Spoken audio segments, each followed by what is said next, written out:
ये phenoxide ion क्या होते हैं? फिनोल के मॉलिक्यूल में या उसके डेरिवेटिव्स में एसिडिक स्ट्रेंथ को किस तरह से कंपेयर किया जाता है? इलेक्ट्रॉन विड्रॉइंग ग्रुप या इलेक्ट्रॉन डोनेटिंग ग्रुप किस तरह से इसकी एसिडिक स्ट्रेंथ को इंक्रीज करते हैं या फिर डिक्रीज करते हैं? Welcome to hello organic. मैं अनुराग जोशी और इस टाइटल वीडियो को इस तरह से डिजाइन किया गया है ताकि आप इस टॉपिक को बेसिक से एडवांस लेवल तक सीख सकते हो या फिर मेरे साथ रिवाइज कर सकते हो। तो जुड़े रहिएगा इस वीडियो में मेरे साथ। मिलते हैं एक छोटे से इंट्रो के बाद।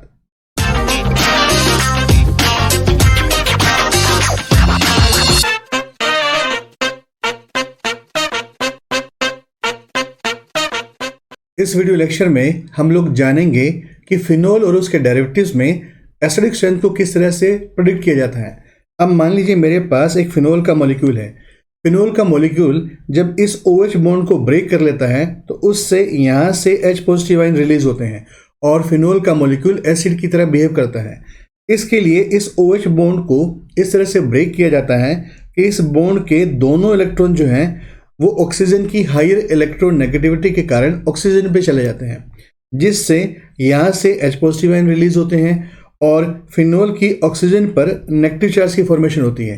यानी फिनोल का मॉलिक्यूल H पॉजिटिव को रिलीज कर दे तो उससे फिनोक्साइड आयन की फॉर्मेशन होती है।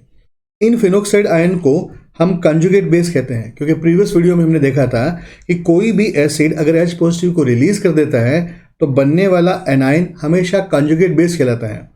इसके साथ साथ प्रीवियस वीडियो में हमने ये भी देखा था कि जो कंजुगेट बेस की स्टेबिलिटी होती हैं वो एसिडिक स्ट्रेंथ के डायरेक्टली प्रोपोर्शनल होती हैं। यानी किसी मॉलिक्यूल का कंजुगेट बेस जितना ज़्यादा स्टेबल होगा उस कंपाउंड की एसिडिक स्ट्रेंथ उतनी ज़्यादा होगी।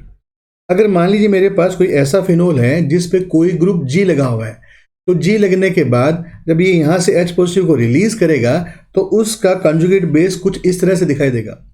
अब G ग्रुप को यहाँ पे लगाने का अपना मोटिव ये है कि इस G ग्रुप को हम अपनी कन्वीनियंस के अकॉर्डिंग इसकी ortho position, either Meta position, either para position पर यूज कर सकते हैं।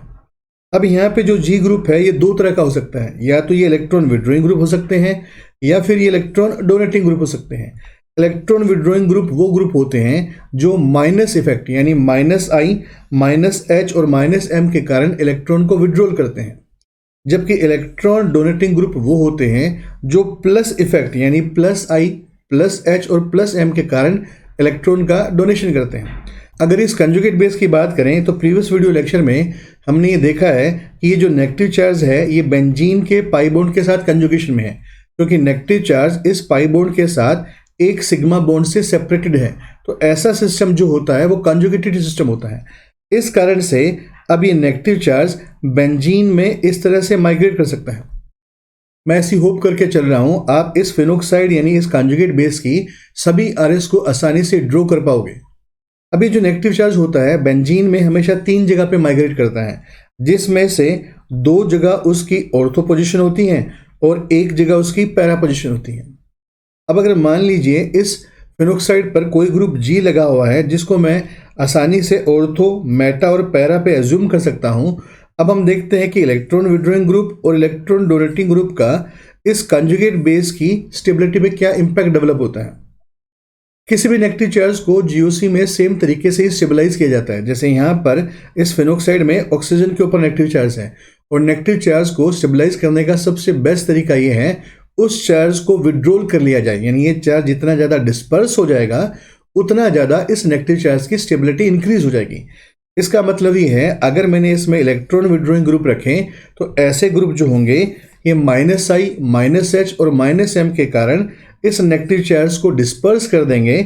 इस कारण से इस कंजुगेट बेस की स्टेबिलिटी जो होगी वो इंक्रीज हो जाएगी। और जैसे ही कंजुगेट बेस की स्टेबिलिटी इंक्रीज होगी हम इस रिलेशन को यूज करके कह सकते हैं कि उस एसिड की एसिडिक स्ट्रेंथ ज़्यादा हो जाएगी, क्योंकि कंजुगेट जो बेस है उसकी stability directly proportional to acidity होती है। यानी कि इसमें इलेक्ट्रॉन विड्रॉइंग ग्रुप के कारण फिनोल की एसिडिक स्ट्रेंथ भी इंक्रीज हो जाएगी।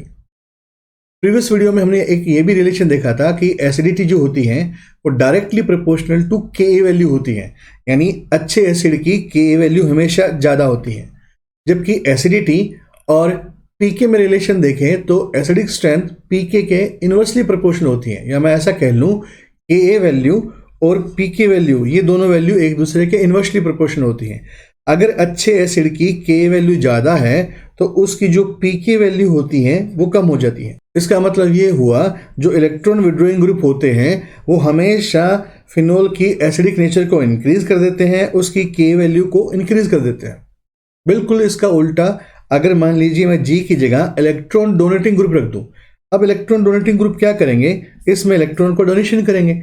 इस कारण से इस रिंग में क्या होगा, इस रिंग में इलेक्ट्रॉन के डोनेशन के कारण इलेक्ट्रॉन डेंसिटी इंक्रीज हो जाएगी। अब जैसे ही नेगेटिव चार्ज बेंजीन रिंग में माइग्रेट करेगा, यहाँ पर पहले से इलेक्ट्रॉन डेंसिटी ज़्यादा होने के कारण अब इस नेगेटिव चार्ज के साथ रिपल्शन शुरू हो जाएगा। इस कारण से इलेक्ट्रॉन डोनेटिंग ग्रुप जो होंगे वो प्लस आई प्लस एच और प्लस एम के कारण इस कंजुगेट बेस की स्टेबिलिटी को डिक्रीज कर देंगे। और जैसे ही कंजुगेट बेस की स्टेबिलिटी डिक्रीज होगी, उस एसिड की एसिडिक स्ट्रेंथ भी डिक्रीज हो जाएगी, उस एसिड की के वैल्यू भी डिक्रीज हो जाएगी, जबकि उसकी पी के वैल्यू जो होगी वो इंक्रीज हो जाएगी। या मैं ऐसा भी कह सकता हूं कि अगर फिनोल पे हमने इलेक्ट्रॉन डोनेटिंग ग्रुप जैसे प्लस आई प्लस एच प्लस एम वाले ग्रुप लगा दिए हैं तो वो उसको नुकसान पहुंचाएंगे, उसकी एसिडिक स्ट्रेंथ को डिक्रीज कर देंगे, जिससे उसकी जो के वैल्यू होगी वो भी डिक्रीज हो जाएगी। अब अगर मान लीजिए इन दोनों ग्रुप को मैं एक साथ पूरे कॉन्सेप्ट को समराइज करूं तो मैं कुछ इस तरह से कह सकता हूं कि जो एसिडिक स्ट्रेंथ का जो ऑर्डर होता है वो फिनोल के रिस्पेक्ट में तब सबसे ज़्यादा होता है जब उसमें माइनस वाले ग्रुप लगे हों। और इनमें अगर डोमिनेंट इफेक्ट की बात करूं तो माइनस एम सबसे ज़्यादा डोमिनेंट होने के कारण ऐसे फिनोल जिस पे माइनस एम वाले ग्रुप लगे हैं उसकी एसिडिक स्ट्रेंथ सबसे ज़्यादा होगी। और एसिडिक स्ट्रेंथ सबसे ज़्यादा होने के कारण ऐसे फिनोल की के वैल्यू भी ज़्यादा हो जाएगी। चूंकि के वैल्यू और पी के वैल्यू एक दूसरे के इन्वर्सली प्रोपोर्शनल होती हैं, तो मैं ऐसा कह सकता हूं कि इस माइनस एम के कारण उसकी पी के वैल्यू जो है वो डिक्रीज हो जाएगी। बिल्कुल इसका उल्टा, अगर किसी फिनोल पे हमने ऐसे कोई ग्रुप लगा दिए कि इसकी एसिडिक स्ट्रेंथ को डिक्रीज कर देंगे, इन सब में डोमिनेंट जो है वो प्लस एम होगा। इसका मतलब अगर किसी फिनोल पे प्लस एम ग्रुप लगा हुआ है तो वो फिनोल उस सीरीज का सबसे वीक एसिड होगा, उसकी के वैल्यू सबसे कम होगी, जबकि उसकी पी के वैल्यू सबसे ज़्यादा हो जाएगी। अब हम बात करते हैं डिफरेंट एग्जाम्पल्स की। एग्जाम्पल नंबर 1, इस एग्जाम्पल में मेरे पास एक पैराफिनोल डेरिवेटिव दिया गया है जिसकी पैरा पोजिशन पे ग्रुप जी लगा हुआ है। इस जी ग्रुप की जगह पे हम इन पांचों में से कोई एक ग्रुप को एज्यूम कर सकते हैं, यानी कि मेरे पास यहाँ पर टोटल 5 टाइप्स के कंपाउंड दिए गए हैं। तो ऐसे केसेस में जो मेरे पास ग्रुप होता है, इन ग्रुप का सबसे पहले डोमिनेंट इफेक्ट को कंसिडर किया जाता है। जैसे अगर मैं हाइड्रोजन एटम की बात करूं तो इस H का किसी भी तरह का कोई इफेक्ट नहीं होता, और जीओसी में हमने देखा था कि ये हमारे पास एक रेफरेंस एटम होता है जिसके रिस्पेक्ट में दूसरे ग्रुप या एटम के इफेक्ट को कंसिडर किया जाता है। तो यहाँ पे अपने मेंशन कर दिया कि इसका कोई भी इफेक्ट नहीं है।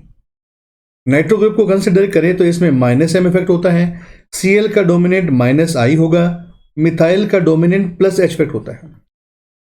इसी तरह से मिथोक्सी ग्रुप का डोमिनेंट इफेक्ट जो होगा वो प्लस एम इफेक्ट होगा।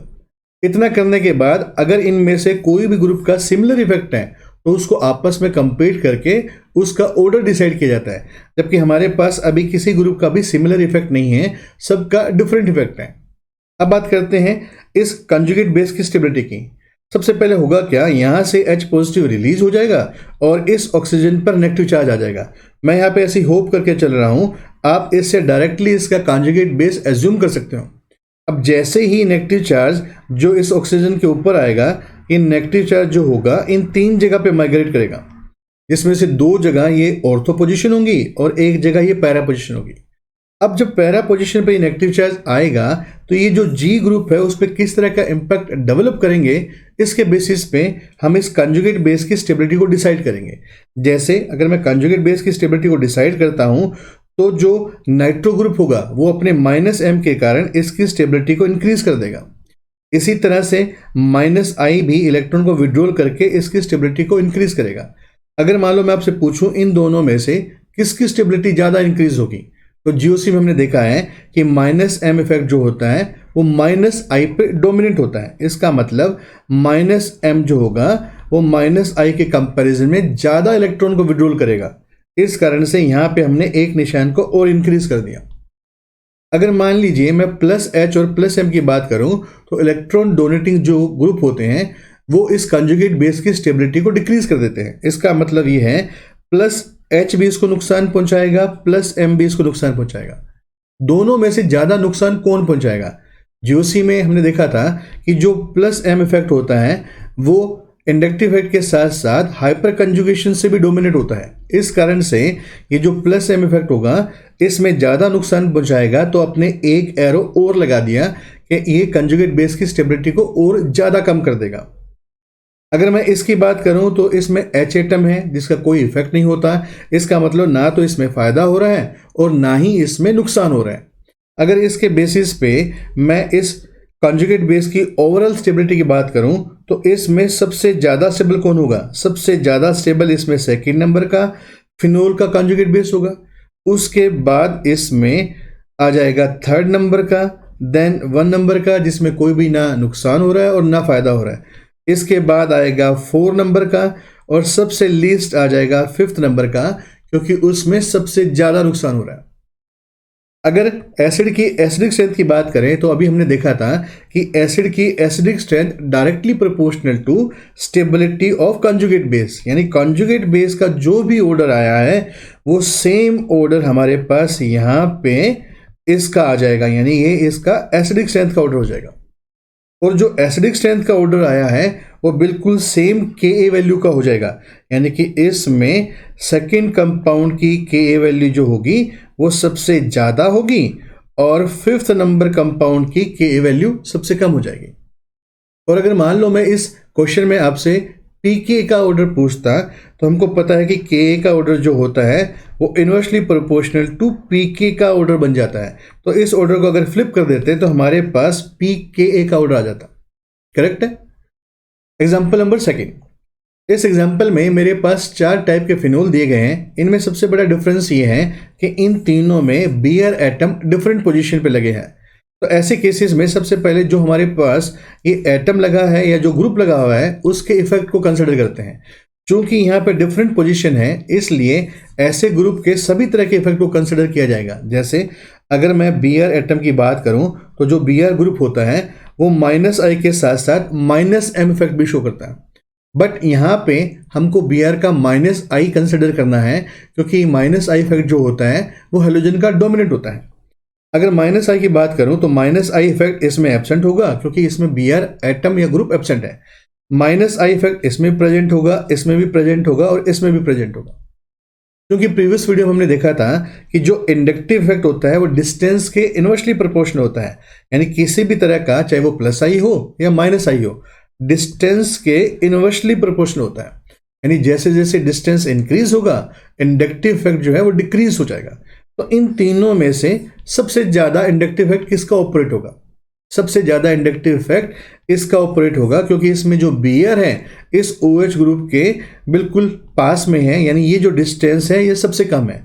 तो अपने यहाँ पे मार्किंग कर लेते हैं कि इसका इंडक्टिव इफेक्ट जो है सबसे ज्यादा होगा। इसके बाद अगर इन दोनों को कंपेयर करें तो ये मेटा पोजीशन से जो Br है वो बेटर -I लगा पाएगा as compare to para position. तो यहाँ पे हमने एक निशान लगा दिया कि इसका जो इफेक्ट होगा वो 4th नंबर से ज्यादा होगा। और -I इफेक्ट क्या करेगा? -I इफेक्ट जो है वो कॉन्जुगेट बेस की स्टेबिलिटी को इंक्रीज करेगा। यानी अगर मान लीजिए इन चारों में से मैं यहाँ पे सबके H को रिमूव कर दूं तो मेरे पास कॉन्जुगेट बेस बन जाएंगे और इन कॉन्जुगेट बेस की जो स्टेबिलिटी होगी वो -I से निकाली जाएगी। तो अगर मैं इसकी स्टेबिलिटी के ऑर्डर की बात करूं तो इन चारों में से सबसे ज्यादा स्टेबल कौन होगा? सबसे ज्यादा स्टेबल इसमें सेकेंड नंबर का कॉन्जुगेट बेस होगा। ये क्यों होगा? क्योंकि इसमें -I सबसे ज्यादा लग रहा है।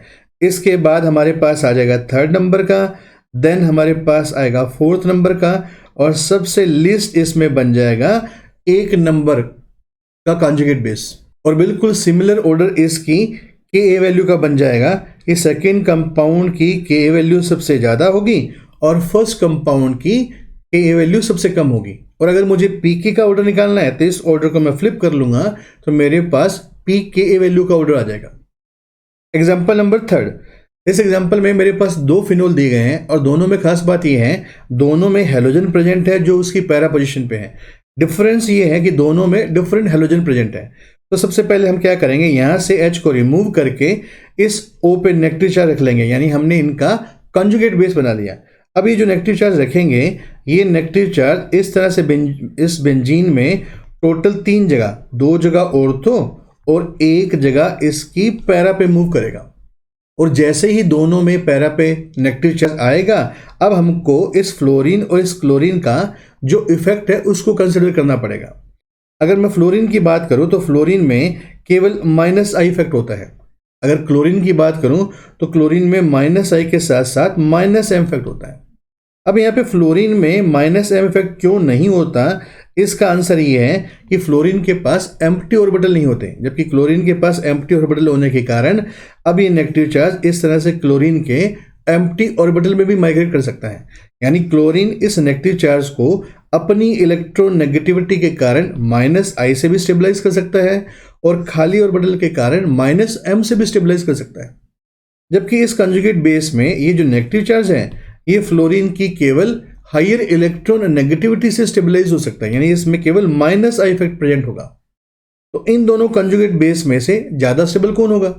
ज्यादा स्टेबल वो कंजुगेट बेस होगा जिसमें ये नेगेटिव चार्ज ज्यादा डिस्पर्स हो रहा है या नेगेटिव चार्ज ज्यादा स्टेबलाइज या खींचा जा रहा है। तो यहाँ पे -I और -M दोनों इफेक्ट ऑपरेट हो रहे हैं, जबकि यहाँ पे केवल -I ऑपरेट हो रहा है। तो यहाँ पे दो इफेक्ट ऑपरेट होने के कारण इन दोनों कंजुगेट बेस में से जो सेकंड नंबर का कंजुगेट बेस होगा उसकी स्टेबिलिटी फर्स्ट से ज्यादा आएगी। इसी कारण से सेकंड नंबर फिनोल की एसिडिक स्ट्रेंथ फर्स्ट से ज्यादा हो जाएगी और सेकंड नंबर फिनोल की Ka वैल्यू भी फर्स्ट से ज्यादा हो जाएगी। करेक्ट है? Example number 4। इस एग्जाम्पल में हमारे पास दो तरह की फिनोल है। अब यहाँ पे खास बात यह है कि इस एग्जाम्पल 4 को अगर एग्जाम्पल 3 के साथ हम कंपैरिजन करें तो यहाँ पे फ्लोरीन एटम CH2 की हेल्प से बेंजीन से जुड़ा हुआ है और यहाँ पे Cl एटम CH2 की हेल्प से बेंजीन से जुड़ा हुआ है। तो इन दोनों में CH2 ग्रुप आने के कारण डिफरेंस क्या आ गया? डिफरेंस ये आ गया कि इस फिनोल में जब आप यहाँ से H को रिमूव करके फेनोक्साइड बनाओगे तो अगेन ये नेगेटिव चार्ज जो है इन 3 जगह पे माइग्रेट करेगा और 3 जगह पे माइग्रेट करने के बाद अब हमको इन ग्रुप के इफेक्ट को नोट करना है। चूंकि यहाँ पे CH2 ग्रुप प्रेजेंट है और इसका जो हाइब्रिडाइजेशन है वो sp3 होता है और sp3 होने के कारण अब मैं एक चीज ये कह सकता हूं कि अब इसमें भी Cl का -M इफेक्ट ऑपरेट नहीं करेगा, क्योंकि Cl का जो एम्प्टी ऑर्बिटल है वो इस नेगेटिव चार्ज के साथ अब कंजुगेशन में ही नहीं है। कंजुगेशन में क्यों नहीं है? कंजुगेशन में इसलिए नहीं है, ये नेगेटिव चार्ज इस Cl के एम्प्टी ऑर्बिटल से 2 सिग्मा बॉन्ड से सेपरेटेड है। तो ऐसा सिस्टम अब कंजुगेटेड सिस्टम नहीं है। अगर मैं फ्लोरीन की बात करूं तो फ्लोरीन में तो एम्प्टी ऑर्बिटल होता ही नहीं है, यानी फ्लोरीन इसके साथ डायरेक्ट जुड़े जैसे एग्जांपल 3 में या CH2 की हेल्प से जुड़े जैसे एग्जांपल 4 में, दोनों ही कंडीशन में फ्लोरीन कभी भी -M ऑपरेट ही नहीं कर सकता। इसका मतलब ये है, अपने यहाँ पे स्टेटमेंट दे सकते हैं कि फर्स्ट में -I है, सेकेंड में भी -I है, जबकि -M जो है वो दोनों में ही प्रेजेंट नहीं है। अगर मैं -I को कंपेयर करूं तो यहाँ पे फ्लोरीन के कारण -I है और यहाँ पे क्लोरीन के कारण -I है। दोनों में से -I किसका ज्यादा होगा? दोनों में से -I जो है वो फ्लोरीन का ज्यादा होगा, क्योंकि इसकी इलेक्ट्रॉन नेगेटिविटी ज्यादा है। तो यहां तक तो हमने इनके इफेक्ट को नोट कर लिया। अब मान लो मैं आपसे पूछूं इन दोनों के कॉन्जुगेट बेस में से स्टेबल कौन होगा? स्टेबल वो होगा जिसका नेगेटिव चार्ज ज्यादा स्टेबल हो रहा हो, क्योंकि इसमें -I डोमिनेट होने के कारण अब इन दोनों के कंजुगेट बेस में से जो 1 नंबर का कंजुगेट बेस बनेगा वो 2 से ज्यादा स्टेबल होगा। इसी कारण से 1 नंबर फिनोल की एसिडिक स्ट्रेंथ भी ज्यादा होगी और 1 नंबर फिनोल की Ka वैल्यू सेकंड से ज्यादा हो जाएगी। करेक्ट है? Example number 5। इस एग्जाम्पल में मेरे पास टोटल 4 तरह के कंपाउंड दिए गए हैं और सबसे बड़ा डिफरेंस ये है कि यहाँ पर मिथाइल ग्रुप की डिफरेंट पोजीशन है। तो अगेन जो हमारे पास ग्रुप है उसके सभी तरह के इफेक्ट लिख लेते हैं। अगर मैं मिथाइल ग्रुप की बात करूं तो मिथाइल ग्रुप जो है वो +I के साथ साथ +H इफेक्ट शो करता है, यानी मिथाइल ग्रुप जो है वो दोनों इलेक्ट्रॉन डोनेटिंग इफेक्ट शो करते हैं। और अभी हमने इस वीडियो में देखा है कोई भी ग्रुप अगर प्लस वाला इफेक्ट शो करता है तो वो हमेशा कॉन्जुगेट बेस को नुकसान पहुंचाता है। तो यहाँ तक तो एक चीज़ मुझे ये क्लियर हो गई कि इन तीनों में नुकसान होने वाला है जबकि इसमें कहीं भी मिथाइल ग्रुप प्रेजेंट नहीं है, इसलिए इसमें कहीं भी नुकसान नहीं होगा। इस कारण से एक चीज तो मैं कंफर्म कह सकता हूं कि इन चारों में से जो 1 नंबर का फिनोल है इसमें किसी भी तरह का कोई नुकसान नहीं है, इसलिए इसकी एसिडिक स्ट्रेंथ इस सीरीज में सबसे ज्यादा आएगी। करेक्ट है। अब बात करते हैं इन तीनों की रिस्पेक्ट में अगर अपने प्लस आई को देखें तो इसमें प्लस आई वैसे ही एब्सेंट होगा क्योंकि मिथाइल ग्रुप एब्सेंट है। प्लस आई इफेक्ट इसमें भी होगा और मिथाइल ग्रुप का इसमें भी होगा। जैसा अभी हमने मेंशन किया है कि प्लस आई इफेक्ट जो होगा वो डिस्टेंस के इन्वर्सली प्रोपोर्शनल होगा। इसमें सबसे ज्यादा प्लस आई होगा क्योंकि ये मिथाइल ग्रुप सबसे नजदीक है, उसके बाद प्लस आई इसमें होगा और फिर सबसे कम प्लस आई इसमें हो जाएगा। अब बात करते हैं प्लस एच की। अगर प्लस एच की बात करें तो इसमें तो हो ही नहीं सकता क्योंकि मिथाइल ग्रुप एब्सेंट है। प्लस एच इफेक्ट इसमें भी होगा और इसमें भी होगा। सबसे खास बात प्लस एच इफेक्ट जो है यहां मेटा पोजीशन से नहीं लगेगा। अब यहां पे मिथाइल ग्रुप ने प्लस एच इफेक्ट क्यों नहीं लगाया है, इसको हमने डिटेल में हाइपर कंजुगेशन के वीडियो में अच्छे से डिस्क्राइब किए हैं।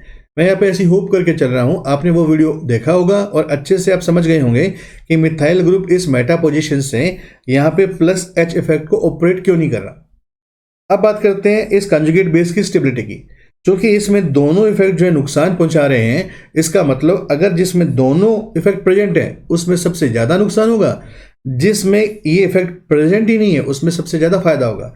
तो इन चारों का जो कंजुगेट बेस बनेगा उसमें सबसे ज्यादा स्टेबल जो है वो 1 नंबर का कंजुगेट बेस होगा क्योंकि इसमें मिथाइल ग्रुप ही एब्सेंट है। इसके बाद अगर मैं सेकेंड नंबर का कंजुगेट बेस देखूं तो इसमें 2 ग्रुप नुकसान कर रहे हैं। 4th नंबर के कंजुगेट बेस में अगेन 2 ग्रुप नुकसान कर रहे हैं, जबकि 3rd नंबर के कंजुगेट बेस में हाइपर कंजुगेशन एब्सेंट होने के कारण सिर्फ नुकसान जो है वो प्लस आई से हो रहा है। इसका मतलब इन तीनों के कंजुगेट बेस में से 3rd नंबर का कंजुगेट बेस ज्यादा स्टेबल होगा। क्यों ज्यादा स्टेबल होगा? क्योंकि इसमें केवल ए ग्रुप से नुकसान हो रहा है। इसका मतलब ये हो गया अब इसके बाद 3rd नंबर के कंजुगेट बेस की स्टेबिलिटी ज्यादा होगी। अब हम बात करते हैं सेकंड और फोर्थ की। अगर मैं सेकंड और फोर्थ को देखूं तो दोनों में ही दोनों तरह के इफेक्ट प्रेजेंट है। बट खास बात क्या है कि जो हाइपर कंजुगेशन इफेक्ट होता है वो कभी भी डिस्टेंस डिपेंडेंट नहीं होता। इसका मतलब ये है कि सेकंड नंबर से जितना भी हाइपर कंजुगेशन लग रहा होगा उतना ही हाइपर कंजुगेशन फोर्थ में भी लग रहा होगा। या मैं ऐसा कह दूं सेकेंड नंबर और फोर्थ नंबर को कभी भी आप हाइपर कंजुगेशन के बेस पे डिस्टिंग्विश नहीं कर सकते या हाइपर कंजुगेशन के बेस पे इसकी स्टेबिलिटी आप एक्सप्लेन नहीं कर सकते। अब हम बात करेंगे फिर प्लस आई की, क्योंकि सेकंड में प्लस आई ज्यादा होने के कारण सेकंड के कंजुगेट बेस में ज्यादा नुकसान होगा।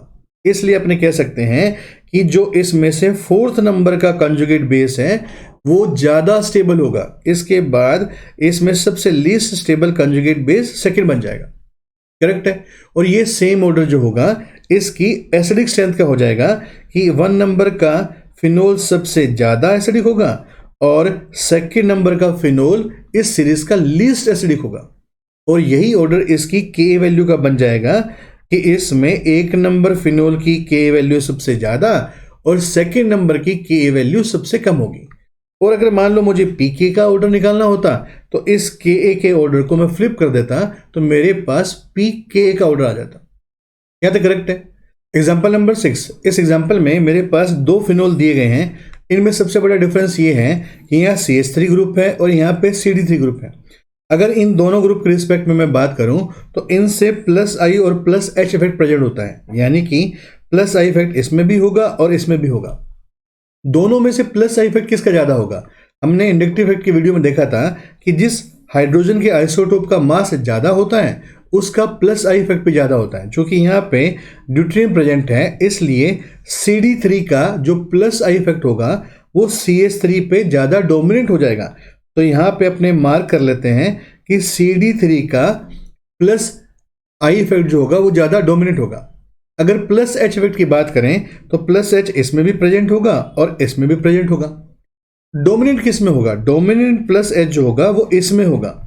अब इसमें डोमिनेंट प्लस एच क्यों है इसको भी हमने प्रीवियस वीडियो में एक्सप्लेन किया था कि अगर CH3 ग्रुप अपना प्लस एच इफेक्ट शो करता है तो उसको CH बॉन्ड को ब्रेक करना पड़ता है। अगर CD3 ग्रुप अपना प्लस एच इफेक्ट शो करता है तो उसको CD ग्रुप को ब्रेक करना पड़ेगा या बॉन्ड को ब्रेक करना पड़ेगा। क्योंकि CH बॉन्ड की स्ट्रेंथ जो होती है वो CD बॉन्ड के कंपैरिजन में कम होती है, इसीलिए CH बॉन्ड आसानी से ब्रेक हो जाएगा और इन दोनों में से CH3 ग्रुप जो होगा वो इफेक्टिवली प्लस H लगाएगा। इसलिए अपने यहाँ पे मार्क कर दिया कि CH3 ग्रुप का प्लस H इफेक्ट जो है वो ज़्यादा डोमिनेंट है। अब खास बात यह है कि अगर मैं यहाँ से H को रिमूव करके इसका फिनोक्साइड आयन बनाऊं तो जो फिनोक्साइड आयन या कॉन्जुगेट बेस होगा उसका नेगेटिव चार्ज अगेन इन 3 जगह पे माइग्रेट करेगा, जिसमें से 2 जगह उसकी ऑर्थो पोजीशन होगी और 1 जगह उसकी पैरा पोजीशन होगी। अगर इन दोनों ग्रुप के मैं इफेक्ट को कंसिडर करूं तो अभी हमने वीडियो में देखा था कि जो प्लस इफेक्ट होते हैं वो फिनोल के कॉन्जुगेट बेस को डिस्टेबलाइज करते हैं, उसको नुकसान पहुंचाते हैं। तो एक चीज़ तो ये कंफर्म हो गई कि इन दोनों फिनोल की एसिडिक स्ट्रेंथ उतनी अच्छी नहीं होने वाली, क्योंकि दोनों ग्रुप इलेक्ट्रॉन को डोनेट करके उसको नुकसान पहुंचाएंगे। अब इसमें ज़्यादा नुकसान किस में होगा? ज़्यादा नुकसान उसमें होगा जिसमें दोनों इफेक्ट प्रेजेंट है, और इन दोनों में ही दोनों इफेक्ट प्रेजेंट है। अब मुझको क्या देखना पड़ेगा, इन दोनों में से डोमिनेंट इफेक्ट किसका है। अगर मैं इन दोनों को आपस में कंपेयर करूं तो प्रीवियस वीडियो में हमने देखा है कि जो हाइपर कंजुगेशन इफेक्ट होता है वो इंडक्टिव इफेक्ट पे डोमिनेट होता है। इसका मतलब जो प्लस H के कारण जो ऑर्डर आएगा उसी ऑर्डर को मैं फाइनल ऑर्डर मान लूंगा। और प्लस H ये कह रहा है कि 1 नंबर का जो कंजुगेट बेस है उसमें प्लस H ज़्यादा लगने के कारण उसमें ज़्यादा नुकसान होगा। इसलिए इन दोनों के कंजुगेट बेस में से जो कंजुगेट बेस सेकेंड होगा वो ज़्यादा स्टेबल हो जाएगा। इसको मैं इलेक्ट्रॉन डेंसिटी से भी अच्छे से एक्सप्लेन कर सकता हूं। अगर मान लो मैं आपसे एसिडिक स्ट्रेंथ ना पूछ के इन दोनों फिनोल की बेंजीन रिंग में इलेक्ट्रॉन डेंसिटी पूछता, तो इन दोनों में अगर मैं इलेक्ट्रॉन डेंसिटी पूछता तो अपने ऐसा कहते कि जो 1 नंबर का फिनोल है उसमें प्लस I और प्लस H दोनों इफेक्ट प्रेजेंट है, प्लस H ज़्यादा डोमिनेट लगेगा, इसलिए 1 नंबर फिनोल की बेंजीन रिंग में 2 नंबर से ज़्यादा इलेक्ट्रॉन डेंसिटी होगी। अगर यहाँ 1 नंबर के फिनोल में इलेक्ट्रॉन डेंसिटी ज़्यादा है तो जैसे ही इस ऑक्सीजन का नेगेटिव चार्ज नीचे आएगा उसको रिपल्शन लगेगा, क्योंकि यहाँ इलेक्ट्रॉन डेंसिटी जो है वो ज़्यादा है। इसी कारण से 1 नंबर का कंजुगेट बेस जो होगा वो 2 के कंपैरिजन में लेस स्टेबल हो जाएगा। और यही चीज़ हमने निकाली है कि 1 नंबर का जो कंजुगेट बेस है वो 2 के कंपैरिजन में लेस स्टेबल हो जाएगा।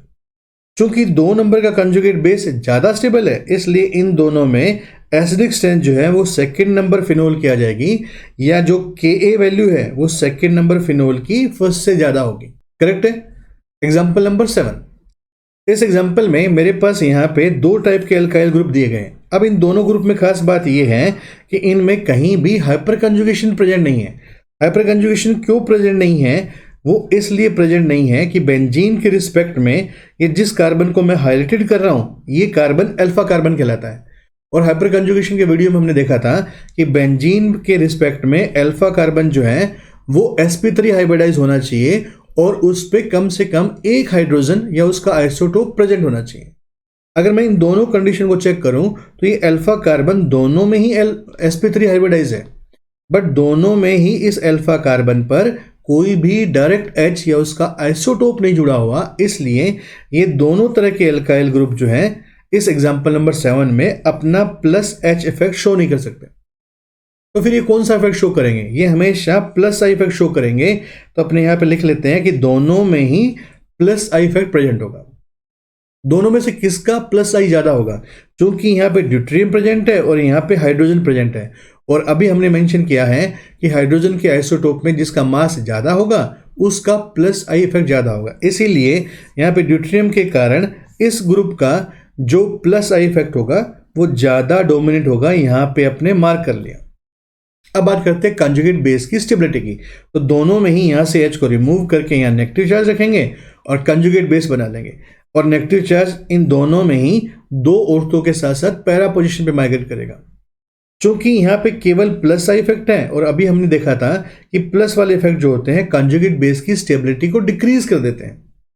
ज़्यादा किस में डिक्रीज होगी? ज़्यादा जिसमें प्लस I इफेक्ट ज़्यादा होगा। क्योंकि प्लस I इफेक्ट जो है इस सेकंड में ज़्यादा होने के कारण मैं कह सकता हूँ कि सेकंड का जो कंजुगेट बेस होगा वो ज़्यादा डिस्टेबलाइज हो जाएगा। यानी कि इन दोनों में से जो कंजुगेट बेस फर्स्ट का होगा वो ज़्यादा स्टेबल होगा।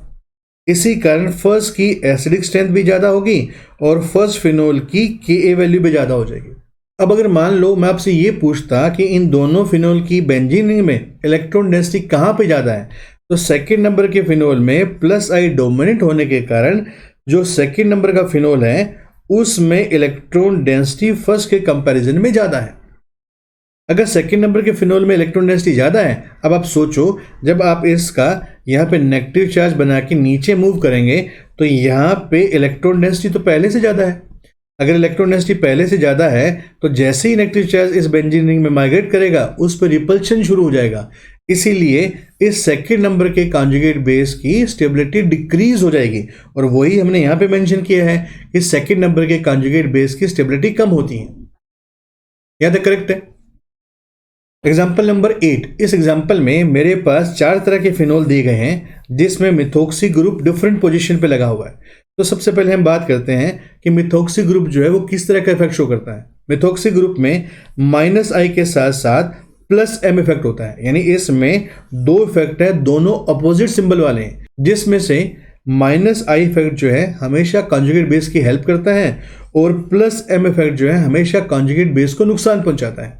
अगर मैं इन चारों फिनोल को आपस में कंपेयर करूं तो मैं यहाँ पे मार्क कर सकता हूं कि पहले फिनोल में -I और -M दोनों एब्सेंट है क्योंकि मिथोक्सी ग्रुप ही एब्सेंट है, और -I जो है इन तीनों में प्रेजेंट है। डोमिनेंट -I किस में होगा, जहां पे मिथोक्सी ग्रुप नजदीक होगा, तो सबसे ज्यादा डोमिनेंट ऑर्थो पोजीशन से, देन मेटा पोजीशन से और सबसे कम पैरा पोजीशन से -I लगेगा। अगर +M की बात करें तो +M केवल सेकंड में और फोर्थ में लगेगा, इस थर्ड नंबर में कभी भी +M नहीं लगेगा। अब यहाँ पे +M क्यों नहीं लगा, इसको हमने +M के वीडियो में अच्छे से एक्सप्लेन करा है और आई होप आपने वो वीडियो देखा होगा। अब मान लो इस इफेक्ट के बेसिस पे मैं इनके कॉन्जुगेट बेस की स्टेबिलिटी की बात करूं तो सबसे ज्यादा स्टेबल कौन होगा, सबसे ज्यादा स्टेबल कॉन्जुगेट बेस इसमें थर्ड नंबर का होगा। क्यों होगा, क्योंकि यहाँ पर +M इफेक्ट जो है वो प्रेजेंट ही नहीं है, इसलिए थर्ड नंबर का जो फिनोल होगा वो सबसे ज्यादा स्टेबल होगा क्योंकि इसमें केवल -I प्रेजेंट है और इसकी हेल्प होगी, यानी -I उस कॉन्जुगेट बेस के इलेक्ट्रॉन को विड्रॉल करेगा। तो सबसे ज्यादा स्टेबल जो है मेरे पास थर्ड नंबर का कॉन्जुगेट बेस आ गया। यहाँ तो करेक्ट है। अब देखो, अब मेरे पास बचा 1 नंबर का, सेकेंड नंबर और फोर्थ नंबर का। सेकंड में +M के कारण नुकसान हो रहा है, फोर्थ में +M के कारण नुकसान हो रहा है, जबकि फर्स्ट में +M एब्सेंट है, नुकसान ही नहीं हो रहा। इसलिए अब इन तीनों में से जो फर्स्ट नंबर का फिनोल का कॉन्जुगेट बेस होगा वो ज्यादा स्टेबल हो जाएगा। यह तो करेक्ट है। अब कंपेयर करते हैं सेकंड को और फोर्थ को, क्योंकि दोनों में +M इफेक्ट प्रेजेंट है और +M इफेक्ट जो होता है वो डिस्टेंस इंडिपेंडेंट होता है, यानी कि ऑर्थो पोजीशन से जितना भी +M लग रहा होगा उतना ही पैरा पोजीशन से लग रहा होगा, यानी ऑर्थो पोजीशन से जितना नुकसान होगा उतना ही नुकसान इसमें पैरा पोजीशन से होगा। इसके लिए इस सेकंड को और फोर्थ को अब आप +M के बेस पर डिस्टिंग्विश या स्टेबिलिटी को डिसाइड नहीं कर सकते। अब हमको इसका जूनियर इफेक्ट यानी सब डोमिनेंट इफेक्ट देखना पड़ेगा, जो कि इसमें -I इफेक्ट है। चूंकि सेकंड में -I ज्यादा डोमिनेंट है तो मैं स्टेटमेंट दे सकता हूं कि सेकंड में ये मिथोक्सी ग्रुप ज्यादा इलेक्ट्रॉन को विड्रॉल करके इसके कंजुगेट बेस की स्टेबिलिटी को इंक्रीज कर देगा, यानी कि इसमें जो सेकंड नंबर का कंजुगेट बेस होगा वो फोर्थ से ज्यादा स्टेबल होगा। और अगर मान लो इसकी मैं एसिडिक स्ट्रेंथ की बात करूं तो ये जो सेम ऑर्डर आया है, ये सेम ऑर्डर इसकी एसिडिक स्ट्रेंथ का होगा और यही सेम ऑर्डर इसकी Ka वैल्यू का हो जाएगा। और अगर मान लो मुझे इसमें Pk वैल्यू निकालनी होती तो इस ऑर्डर को मैं फ्लिप कर देता तो मेरे पास Pk की वैल्यू आ जाती। यहां तक करेक्ट है। एग्जाम्पल नंबर 9, इस एग्जाम्पल में मेरे पास खास बात यह है कि नाइट्रो ग्रुप प्रेजेंट है और नाइट्रो ग्रुप का नंबर डिफरेंट है। जैसे यहाँ पे एक नाइट्रो ग्रुप प्रेजेंट है, यहाँ पे 2 है और यहाँ पे मेरे पास 3 नाइट्रो ग्रुप है। तो सबसे पहले क्या करेंगे, यहाँ से H को रिमूव करके इसके फिनोक्साइड बनाएंगे और जो नेगेटिव चार्ज होगा उस नेगेटिव चार्ज को जब बेंजीन में माइग्रेट करेंगे, ये चार्ज बेंजीन में 3 जगह पे माइग्रेट होगा। करेक्ट है। इसमें से 2 जगह ऑर्थो पोजीशन होगी और 1 जगह पैरा पोजीशन होगी। अब बात करते हैं नाइट्रो ग्रुप के इफेक्ट की। अगर फर्स्ट केस में देखें तो नाइट्रो ग्रुप जो है अपना -I और -M दोनों इफेक्ट ऑपरेट करेगा। इसी तरह से सेकेंड फिनोल में -I और -M दोनों इफेक्ट लगेंगे, और इसी तरह से थर्ड फिनोल में -I और -M लगेंगे। अब खास बात यह है कि अगर मैं पूछूं इन तीनों में -I किसका डोमिनेट होगा, -I उसका डोमिनेट होगा जिसमें नाइट्रो ग्रुप सबसे ज्यादा है। इसका मतलब इसमें -I सबसे ज्यादा होगा, फिर -I इसमें हो जाएगा, क्योंकि इसमें 3 नाइट्रो ग्रुप हैं, इसमें 2 है, और सबसे कम -I इसमें होगा क्योंकि इसमें 1 नाइट्रो ग्रुप प्रेजेंट है। यह तो करेक्ट है। अगर मान लीजिए -M की बात करूं तो -M जो है सबसे ज्यादा इसमें होगा। क्यों? क्योंकि ये नेगेटिव चार्ज 3 बार तीनों नाइट्रो ग्रुप में माइग्रेट करके 3 एक्स्ट्रा RS बना सकता है। यानी ये नेगेटिव चार्ज जब नाइट्रो ग्रुप में एंटर करेगा और यहां से एक एक्स्ट्रा RS बनने के कारण 3 एक्स्ट्रा RS बन जाएगी इसकी। इस कारण से थर्ड में नाइट्रो ग्रुप का -M सबसे ज्यादा होगा। उसके बाद किस में आएगा? उसके बाद सेकंड में आएगा, और सबसे कम हो जाएगा फर्स्ट में। अगर इसके बेस पे स्टेबिलिटी की बात करें, चूंकि नाइट्रो ग्रुप में -I और -M इफेक्ट प्रेजेंट है, और अभी हमने मेंशन किया था कि माइनस इफेक्ट जो होता है वो हमेशा कॉन्जुगेट बेस को स्टेबलाइज करता है।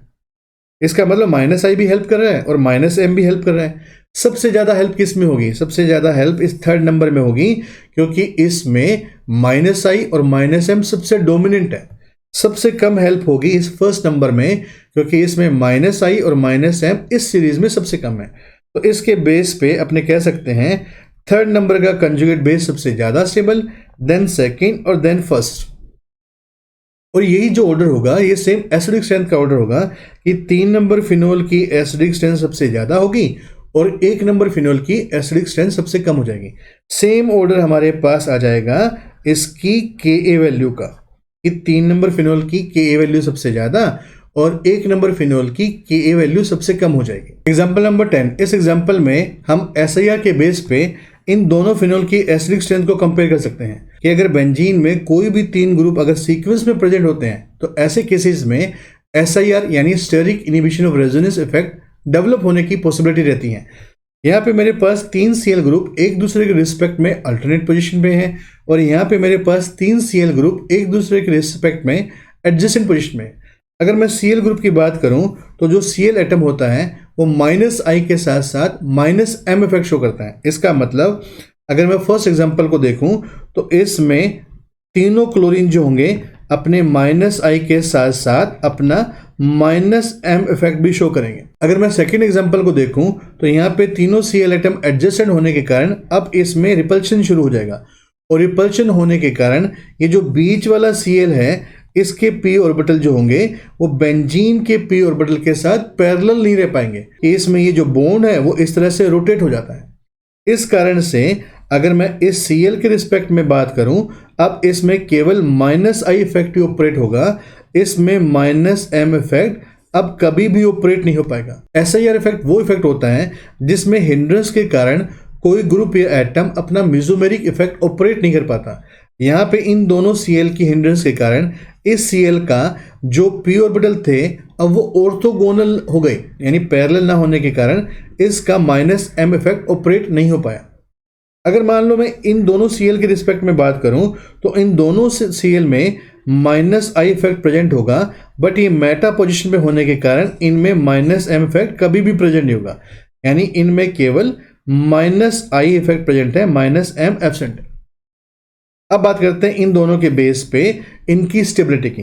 इसमें तीनों क्लोरीन का -M है, जबकि यहाँ पे -M किसी भी क्लोरीन का नहीं है। इसलिए अगर मैं इन दोनों के कंजुगेट बेस की बात करूं तो इन दोनों में से 1 नंबर फिनोल का कंजुगेट बेस सेकंड से ज्यादा स्टेबल होगा। इसी कारण से 1 नंबर फिनोल की एसिडिक स्ट्रेंथ ज्यादा आएगी या 1 नंबर फिनोल की Ka वैल्यू भी ज्यादा हो जाएगी। यह तो करेक्ट है। अब बात करते हैं ऐसे फिनोल में जिसकी एसिडिक स्ट्रेंथ को हम नंबर ऑफ RS से भी एक्सप्लेन कर सकते हैं। जैसे यहाँ पे मेरे पास 3 टाइप के फिनोल दिए गए हैं, जिसमें ये अल्फा नेफ्थोल है, ये बीटा नेफ्थोल है और ये मेरे पास फिनोल है। यहाँ पे इन तीनों की RS को हमने प्रीवियस वीडियोस में डिटेल में डिस्कस किया था। अगर मैं यहाँ पे इनके H को रिमूव करके कॉन्जुगेट बेस बनाऊं और नंबर ऑफ RS की बात करूं तो जो फर्स्ट कंपाउंड होगा इसके कंजुगेट बेस में टोटल RS 10 होगी और सेकंड नंबर के कंपाउंड के कंजुगेट बेस में टोटल RS 9 होगी और थर्ड नंबर में टोटल RS जो है वो इसमें कंजुगेट बेस में 4 हो जाएंगे। प्रीवियस वीडियोस में हमने ये भी देखा था कि कोई कंपाउंड जितनी ज़्यादा RS बनाता है उस कंपाउंड की उतनी ज़्यादा स्टेबिलिटी होती है। इसलिए इन तीनों में अगर मैं स्टेबिलिटी की बात करूं तो फर्स्ट नंबर कंपाउंड के कंजुगेट बेस में सबसे ज़्यादा स्टेबिलिटी है क्योंकि 10 RS है और सबसे कम स्टेबिलिटी थर्ड नंबर के कंजुगेट बेस में है क्योंकि उसकी RS सबसे कम है। जिसकी कंजुगेट बेस जितना ज़्यादा स्टेबल होगा उसकी एसिडिटी उतनी ज़्यादा होगी, तो इसमें एसिडिटी का जो ऑर्डर है ये आ जाएगा और बिल्कुल सिमिलर इसमें Ka वैल्यू का ऑर्डर आ जाएगा। यह तो करेक्ट है गाइज। आई होप इस वीडियो लेक्चर के थ्रू आपने बहुत अच्छे से सीखा होगा कि फिनोल और उसके डेरिवेटिव में एसिडिक स्ट्रेंथ को किस तरह से कंपेयर किया जाता है। तो अगले वीडियो लेक्चर में हम लोग फिनोल के उन डेरिवेटिव को कंसिडर करेंगे जिनमें हाइड्रोजन बॉन्डिंग प्रेजेंट होती है। अगर आपको मेरे वीडियोस अच्छे लगते हैं और ये मटेरियल रिलेवेंट लगता है तो प्लीज़ मेरे चैनल को सब्सक्राइब करिए और इन वीडियोस को ज़्यादा से ज़्यादा शेयर करिए। तो मिलते हैं अगले वीडियो लेक्चर में। Till then take care, bye bye.